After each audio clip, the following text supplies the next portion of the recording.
Hey guys, welcome back to our YouTube channel Financeable. Today in this video, let's learn about how to enroll to US Bank online banking. So let's get started. At first, let's get into any browser and search for US Bank Enroll and click on this enrollment button over here.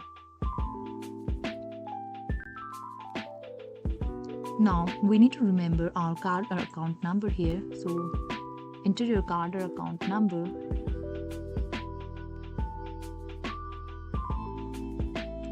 So once you are done, enter the last 4 digits of your social security number. And once the social security number and your card number or your account number is confirmed, we need to simply click on continue. After which, we can create our username and password. And after the verification, we can enroll to US Bank online banking. So this is all we can do to enroll on US Bank online banking. I hope you liked the video. Please do like and subscribe. Thanks for watching.